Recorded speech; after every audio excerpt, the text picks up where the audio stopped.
फिर तो पूरी पार्टी पर केस होना चाहिए और इस पार्टी को कुछ समय के लिए बर्खास्त कर देना चाहिए। इनके चिन्ह को जब्त कर लेना चाहिए कोर्ट को, और इस टाइम पर जितने भी इनके चिन्ह है, वो झाड़ू का जो चिन्ह है, उसी झाड़ू से इन्हें पीट कर उसी की सफाई कर देनी चाहिए। जिस टाइम पर आम आदमी पार्टी शराब घोटालों में लोगों को बंद करने की बात करती थी कि शराब घोटाला राज्य के अंदर हम होने नहीं देंगे, करिश्मा देखिए समय घूमा किस तरफ कि आज पूरी की पूरी आम आदमी पार्टी ही इसके अंदर इन्वॉल्व मिलती है। सबसे पहले सत्येंद्र जैन की बात करते हैं, जो शराब जो मनी लॉन्ड्रिंग के केस में अंदर चले गए। 6 महीने से ज़्यादा हो चुके हैं, अभी तक वो जेल से बाहर नहीं निकल पाए हैं, उन्हें रिहाई तक नहीं मिली। इसके बाद आपके दिल्ली के उप मुख्यमंत्री मनीष सिसोदिया, वो फंसते हैं, वो जेल के अंदर गए और उनके जेल के अंदर जाने का शराब घोटाले का केस उनके ऊपर दर्ज हुआ। और अब संजय सिंह वो आए, उनके ऊपर भी सेम केस है शराब घोटाले। तो मुझे 2 लाइनें याद आती है अरविंद केजरीवाल के ऊपर कि दिल तो गुस्ताखी कर बैठा था और मोहब्बत से भी हम इंतजार थे, अच्छा हुआ तुमने ही बेवफाई कर दी, क्योंकि हम भी इसी इंतजार में थे। नमस्कार, मैं आपके साथ अनुज मिश्रा ग्राउंड जीरो से। दिल्ली में सियासी सरगर्मी बहुत तेज़ हो गई है, जिसकी वजह क्या है? शराब घोटाला, सत्येंद्र जैन, मनीष सिसोदिया, अब उसके बाद संजय सिंह, ये सब कहीं दूर नहीं गए हैं, ये सब तिहाड़ जेल में है। बड़े बड़े आम आदमी पार्टी के नेता जो हैं, इन सभी पे शराब घोटाले का आरोप है, इन सभी पे मनी लॉन्ड्रिंग का आरोप है। इस सब को लेकर हमारे साथ विकास भारद्वाज आज मौजूद हैं। और विकास भारद्वाज जी क्या कुछ कहना चाहेंगे? 2 अक्टूबर 2012 को आम आदमी पार्टी का एक उदय हुआ जी। ये उस समय वो पार्टी बनी जिस समय आम जनता को ये लगा कि हाँ, असल में ये वो पार्टी होगी जो असल में ही आम आदमी पार्टी की तरह ही नज़र आएगी। ये वो पार्टी होगी जो वीआईपी कल्चर को पॉलिटिकल पार्टी से ख़त्म कर देगी। और 2 अक्टूबर 2012 को जब इस पार्टी का गठन हो गया, तब लोगों के अंदर एक नई उम्मीद जागरूक हुई, क्योंकि लोगों को लग रहा था कि एक देश के अंदर एक ऐसी पॉलिटिकल पार्टी आ चुकी है जो जिनके साथ में जब ये आम जनता बैठेगी तो वो खुद को एक आम आदमी की तरह ही महसूस करेगी, उन्हें ये नहीं लगेगा कि किसी मंत्री के साथ बैठे हैं। खैर, बहरहाल 2012 के बाद से कुछ ऐसी तस्वीरें आई भी, जब दिल्ली के ही मुख्यमंत्री अरविंद केजरीवाल ने सीधा साफ मना कर दिया मीडिया के सामने कि हम कोई भी बंगला नहीं लेंगे, हमें सरकारी बंगला चाहिए ही नहीं, हमें वीआईपी कल्चर चाहिए ही नहीं, हमें सरकार से कोई मदद नहीं चाहिए। हम आम आदमी पार्टी जिस तरीके से पार्टी का नाम रखा, उसी तरीके से आम आदमी की तरह हम काम भी करेंगे। लेकिन धीरे धीरे करके इससे भरोसा तब उठता गया जब जो आम आदमी पार्टी बोल रही थी उसी से मुकरती चली गई।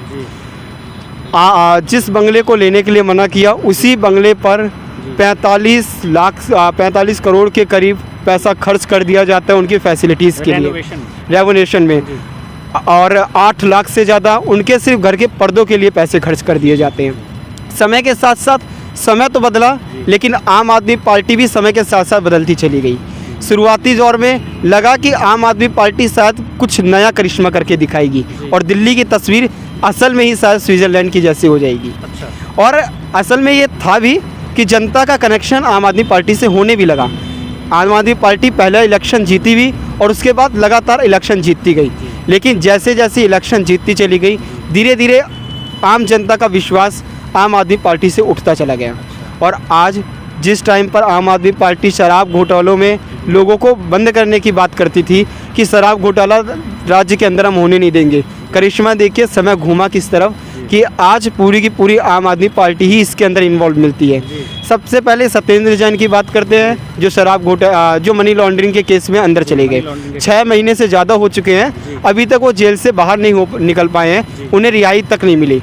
इसके बाद आपके दिल्ली के उप मुख्यमंत्री मनीष सिसोदिया, वो फंसते हैं, वो जेल के अंदर गए और उनके जेल के अंदर जाने का शराब घोटाले का केस उनके ऊपर दर्ज हुआ। और अब संजय सिंह वो आए, उनके ऊपर भी सेम केस है शराब घोटाले का। संजय सिंह कह रहे हैं कि जो सत्य के राह पे चलता है उसको परेशानी होता ही है, तो सत्य की राह से भटक क्यों रहे हैं? फिर सत्य की राह पर चलना चाहिए ना। अच्छा। सत्य से राह पर भाग क्यों रहे हैं? अच्छा। उन्हें लड़ना चाहिए वहाँ पर खड़े होकर, तो लेकिन वो तो डर रहे हैं। मोदी जी अत्याचार कर रहे हैं। मोदी जी अत्याचार, हाँ ये चीज़ कुछ टाइम से बहुत ज़्यादा बोली जा रही है कि मोदी जी के कहने पर ईडी चलती है, ईडी मोदी जी के कहने पर चल रहा है। अब मैं इनसे ये पूछना चाहता हूँ, यानी पूरी दिल्ली राज्य के अंदर जितने लोगों पर पूरे एक दिन में केस दर्ज होते हैं, क्या अरविंद केजरीवाल से पहले पुलिस जाकर के पूछती है कि इन लोगों पर केस दर्ज किया जाए या इन लोगों पर नहीं? और जिन पर अरविंद केजरीवाल माहौल लगाते हैं उन लोगों पर केस दर्ज नहीं होता, क्योंकि अगर ये पॉसिबल है और देश का इकोसिस्टम असल में इतना कमज़ोर है, तो इस इकोसिस्टम को कमज़ोर बनाने वाला है कौन? इसी देश की पॉलिटिकल पार्टियां, जैसे कांग्रेस ने कहा ये गलत हुआ, आम आदमी पार्टी कह रही है गलत हो रहा है, समाजवादी पार्टी इसमें कह चुके हैं, तृणमूल कांग्रेस के नेता कह चुके हैं कि लोगों को फंसाया जा रहा है। तो मैं कहना चाहता हूँ इस देश में सबसे ज़्यादा समय तक, सबसे लंबे समय तक कांग्रेस का राज्य था, तो इन्हें देश के इकोसिस्टम को मजबूत करना था। इन्होंने देश के इकोसिस्टम को, इसका मतलब तो यही हुआ ना कि देश के इकोसिस्टम को इन्होंने इतना कमज़ोर कर दिया। कांग्रेस पे हम बात करेंगे, एक चीज़ आपसे पूछना चाहूँगा मैं, जब से संजय सिंह की गिरफ्तारी हुई है तब से उनका फ़ोन जब्त कर लिया गया, उनका लैपटॉप जब्त कर लिया गया, कुछ भी नहीं मिला, फिर क्यों परेशान किया जा रहा है संजय सिंह को? किसने परेशान किया उन्हें? किस चीज़ पर मोदी जी ने किया है।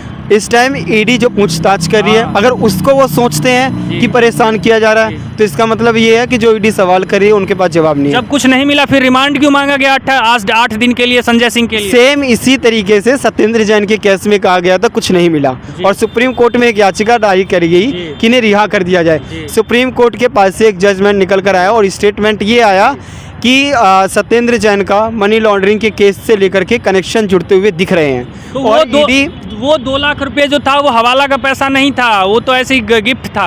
गिफ्ट था, हाँ गिफ्ट की बात कर रहे हैं हम।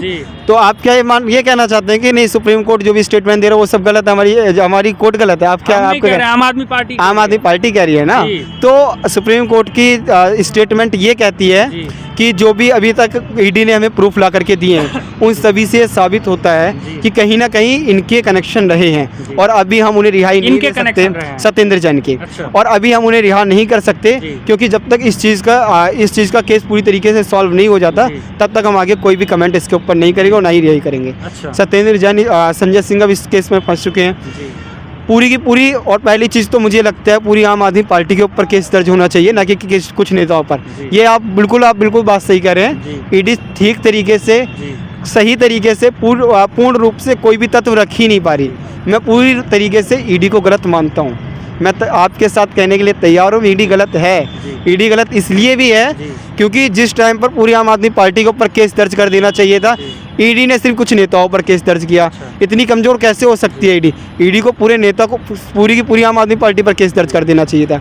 मैं बोल क्यों रहा हूँ मैं ऐसा, इसका रीज़न बता देता हूँ। सत्येंद्र जैन पर जो केस दर्ज हुआ मनी लॉन्ड्रिंग का, और संजय सिंह पर जो केस दर्ज हुआ शराब घोटाले का, शराब घोटाले का पैसा और मनी लॉन्ड्रिंग का पैसा बोला जा रहा है ईडी ने जो प्रूफ दिए है कि ये पैसा अरविंद केजरीवाल अपने विज्ञापन में खर्च कर रहे हैं। मैं जवाब ये जानना चाहता हूँ, अगर ये पैसा अरविंद केजरीवाल अपने विज्ञापन में खर्च कर रहे हैं तो क्या, यानी इसका मतलब तो ये हुआ ना कि वो आम आदमी पार्टी को प्रोत्साहन करने के लिए खर्च कर रहे हैं। तो आम आदमी पार्टी को अगर प्रोत्साहन करने के लिए वो पैसा खर्च किया जा रहा है तो सिर्फ कुछ नेताओं पर केस क्यों हो रहा है?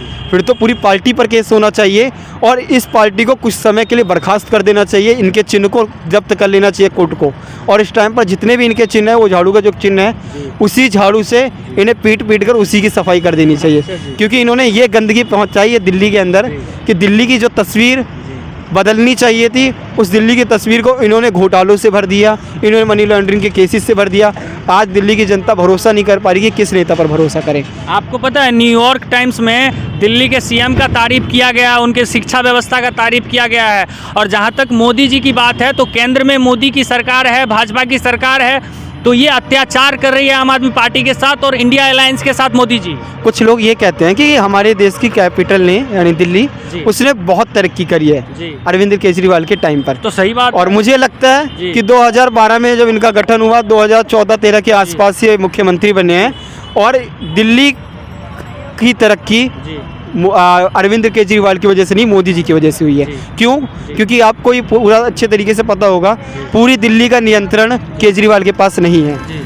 उसमें से 50% अगर हम बात करते हैं, अगर रेशो की बात करते हैं, 50% का नियंत्रण केंद्र सरकार अपने पास रखती है और 50% का नियंत्रण स्टेट गवर्नमेंट के पास है।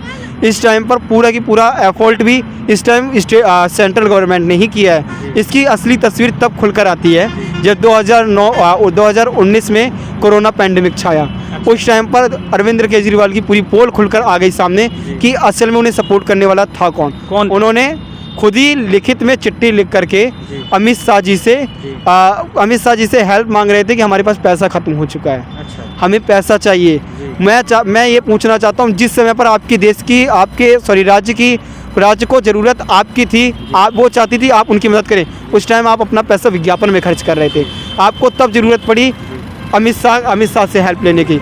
और यही अरविंद केजरीवाल थे जिन्होंने अभी 2019 के करीब में ये बयान दिया कि उनकी नानी ने उन्हें ये बताया कि हमारे राम खुश नहीं हो सकते, मस्जिद को तोड़कर मंदिर बना दिया, फलाना ढिमकाना, जो भी कुछ बका। किसने? ये अरविंद केजरीवाल ने अपनी स्पीच में कहा था। अच्छा। कि उनकी दादी ने उनसे ये कहा कि उन्होंने जब ये पूछा कि क्या नानी जो राम मंदिर बनना उससे आप खुश हैं, तो उन्होंने कहा कि नहीं, मैं बिल्कुल खुश नहीं हूँ, क्योंकि वहाँ पर मस्जिद को तोड़कर अगर मंदिर बनाया जाए तो मेरा राम खुश नहीं है। मैं उनसे ये पूछना चाहता हूँ, आज उन्होंने बस स्टार्ट करी है कई सारी अयोध्या में अपने यात्रियों को भेजने के लिए, ताकि वृद्ध लोग जाकर, अच्छी बात है, करनी भी चाहिए, आम की जनता घूम करके आए। तो मैं पूछना चाहता हूँ कि आप अपनी उस बूढ़ी माँ को, जो उनकी जो नानी माँ हैं, उस बूढ़ी औरत के आशाओं पर पानी फेरना चाहते हैं? क्या उनकी छोटे छोटे आशाओं को तोड़ देना चाहते हैं? उन्होंने आपसे उम्मीद लगाई थी, आप उनके नाती थे, वो चाहती थी कि मस्जिद तोड़कर, मैं मानता हूँ उनकी नानी की नॉलेज कम रही होगी, तो उन्होंने ऐसे बयान दे दिए कि मस्जिद तोड़कर मंदिर बनाया गया, तो वहाँ पर मंदिर नहीं बनना चाहिए, उससे ठेस पहुँची थी। और आज अरविंद केजरीवाल खुद ही ठेस पहुंचा रहे हैं उन पब्लिकों को वहां पर पहुंचाकर। खैर वो बात अलग है कि नानी जी को ठेस पहुंचा रहे हैं अरविंद केजरीवाल, दिल्ली की अपनी नानी को। वो तो अपनी नानी के बातों पर नहीं आ पाए ना। उनकी नानी एक तरफ ये कहती है कि मस्जिद तोड़कर मंदिर बनाई गई, गलत हुआ, और दूसरी तरफ उनका बेटा जब ये देख लेता है केस आ चुका है, मंदिर बनने लगा है, तो उनका बेटा ये बयान देने लग जाता है कि हम तो फ्री बस चलवा रहे हैं भाई साहब, जिसे घूमना घूमिए, बच्चों के लिए, महिलाओं के लिए फ्री बस है, अयोध्या घूम कर आइए, और मुझे मौका मिला तो मैं भी जाऊंगा। उनका ये बयान है। तो मैं कहना चाहता हूँ, क्यों नानी जी के संस्कार भूल गए क्या? अच्छा, एक बात विकास भाई, एक बात, जिस तरह से अभी संजय सिंह पे कार्रवाई चल रही है जी, उनके कुछ इलेक्ट्रॉनिक चीज़ों को भी चेक किया गया, उनके कागजात को भी चेक किया गया, बहुत सारी चीज़ें उनकी चेक की गई। तो अरविंद केजरीवाल जी का साफ साफ कहना है कि संजय सिंह जो है पूरा निर्दोष है और कोई भी साक्ष्य ऐसे बरामद नहीं हुए हैं और साबित नहीं हुआ है जिससे कि साफ साफ साबित हो कि या मनी लॉन्ड्रिंग है या शराब घोटाला है। अच्छा, तो फिर ईडी ने 8 दिन की रिमांड क्यों मांगी कोर्ट से? इस चीज़ पर भी मैं एक बार घूम कर आऊँगा, इस चीज़ का भी जवाब दूंगा, लेकिन इससे पहले मैं एक चीज़ और बोलना चाहता हूँ। 2012 में जब अरविंद केजरीवाल की सरकार आई, मुझे भी बहुत सारी उम्मीदें थी, मेरे घर वालों को भी उम्मीदें बहुत सारी थी कि अरविंद केजरीवाल कुछ करिश्मा करेंगे, और हम भी उनके सपोर्ट में थे उस टाइम पर। लेकिन जब इनके धीरे धीरे करके इन्होंने अपने वादों से मुकरने लगे, तो मुझे उस टाइम और जब इन्होंने राम मंदिर के ऊपर बयान दिया कि उनकी नानी जी खुश नहीं है राम मंदिर बनने से, तो मुझे 2 लाइनें याद आती है अरविंद केजरीवाल के ऊपर कि दिल तो गुस्ताखी कर बैठा था और मोहब्बत से भी हम इंतजार थे, अच्छा हुआ तुमने ही बेवफाई कर दी, क्योंकि हम भी इसी इंतजार में थे। अच्छा। क्योंकि हमें भी कहीं ना कहीं आपसे ही उम्मीदें थी कि आप कुछ करेंगे, लेकिन जब आपका स्टेटमेंट राम मंदिर को निकल कर आया तो हमारी उम्मीदें आपसे टूटी। और अभी आपने कहा कि अभी तक कोई प्रूफ नहीं आया है, ठीक है, और ईडी ये कह रही है हमारे पास प्रूफ हैं, हम कोर्ट में जमा करने के लिए रेडी हैं, और ऑफिशियली हम उसे रेडी देने के लिए रेडी हैं। और अगर अरविंद केजरीवाल को लगता नहीं सब कुछ ठीक है, तो अरविंद केजरीवाल डर किस चीज़ से रहे हैं? अभी सत्येंद्र जैन का अगर नाम ले लिया जाए अरविंद केजरीवाल के किसी भी प्रवक्ता, आम आदमी पार्टी के किसी भी प्रवक्ता के सामने, तो इस तरीके से बच के निकलते हैं उनके प्रवक्ता, जैसे नई नवेली दुल्हन के सामने एक्स बॉयफ्रेंड का नाम ले लिया गया हो। तो वो उससे बचकर निकलना चाहती है। और आज पहले सत्येंद्र जैन को उन्होंने समझ लिया कि घोटाले में फंसा हुआ है, इसका कुछ नहीं हो सकता, उन्होंने उसका हाथ छोड़ दिया है। आज नाम लेने के लिए तैयार नहीं होते सत्येंद्र जैन को। अब आ गए हैं संजय सिंह। धीरे धीरे गुट्टी खुलती चली जा रही है इनकी, जो भी इन्होंने कहा था, धीरे धीरे इनके नेताओं की पोल खुलती जा रही है, और धीरे धीरे समझ में आ रहा है कि अरविंद केजरीवाल की जो सरकार है वो आम आदमी पार्टी नहीं, वो बदनाम आदमी पार्टी है, जो ऐसा बदनाम आदमी पार्टी है जिसने अपने ही नेताओं को इस तरीके से ऐसे भ्रष्टाचारों के अंदर मिला कर रख दिया है और ऐसा बदनाम किया उन नेताओं को कि उनके नेता भी आज उनका हाथ छोड़ने के लिए तैयार है। विश्वास कुमार उनका हाथ छोड़कर जा चुके हैं। ऐसे कई नेता रहे हैं उनकी इन्हीं हरकतों की वजह से, क्योंकि उन्हें पता था पार्टी का नाम बदल लेने से आपका चरित्र नहीं बदलता। आपका जो चरित्र है वो चरित्र जनता को दिखता है कि आपका चरित्र है क्या, और आज जनता उससे मान भी रही है। आने वाला चुनाव ये तय करेगा कि आपका चरित्र आपके पास क्या था। और आज की जो भी अनिल केजरीवाल करे, ईडी के पास कोई प्रूफ नहीं है। इंतज़ार करिए, प्रूफ भी आपके पास चल करके आएंगे। और इंतज़ार करिए, आपकी जो तीनों की तीनों दुल्हन जा करके कहीं जेल के अंदर सज कर बैठी हैं, उनके एक्स बॉयफ्रेंड के नाम भी खुल करके सामने आने वाले हैं। अच्छा, एक चीज़ और मैं आपसे पूछना चाहूँगा, जिस तरह से ये कार्रवाई हो रही है मनी लॉन्ड्रिंग को लेके और शराब घोटाले को लेके, ठीक है, उसी पे केजरीवाल जी का कहना है कि ये सब जितनी सारी चीज़ें की जा रही है वो तो केंद्र में भाजपा की सरकार है और उसके इशारे पे ईडी सीबीआई नाचती है, तो भाई साहब किया जा रहा है। चलिए ये तो बात हम रखते हैं, लेकिन जिस तरह से जब से संजय सिंह की जांच पड़ताल हुई, पता चला कि एस्क्रिप्टो के जरिए उन्होंने 1 करोड़ रुपए दिया है, ठीक है, उसके बाद उन्होंने 1 करोड़ रुपए कैश दिया है और 1 करोड़ रुपए का हेरफेर, मतलब टोटल 3 करोड़ रुपए का मनी लॉन्ड्रिंग का आरोप किस पे है? संजय सिंह पे है।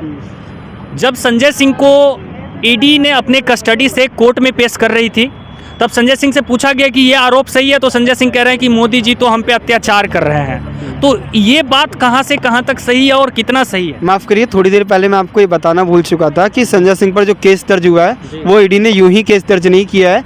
और जो सत्येंद्र जैन पर जो केस दर्ज हुआ था, सॉरी मनीष सिसोदिया पर जो केस दर्ज हुआ था, उन्हीं पर ईडी को एक ऐसा गवाह भी मिला है जिसने संजय सिंह के जो भी उन्होंने जो भी अभी तक के जो भी घोलमेल किया इन सभी चीज़ों को लेकर के, उसके लिए बयान देने के लिए वो रेडी हो चुका है। अच्छा। वो अगर माफ़ करिए उस समय मुझे नाम याद उसका नहीं आ रहा है, वरना मैं आपको नाम बता देता उसका। आप एक बार रिपोर्ट निकाल कर देखिए, वो आकर के बयान देने के लिए तैयार है और उसी के बयान पर संजय सिंह को गिरफ्तार किया गया है।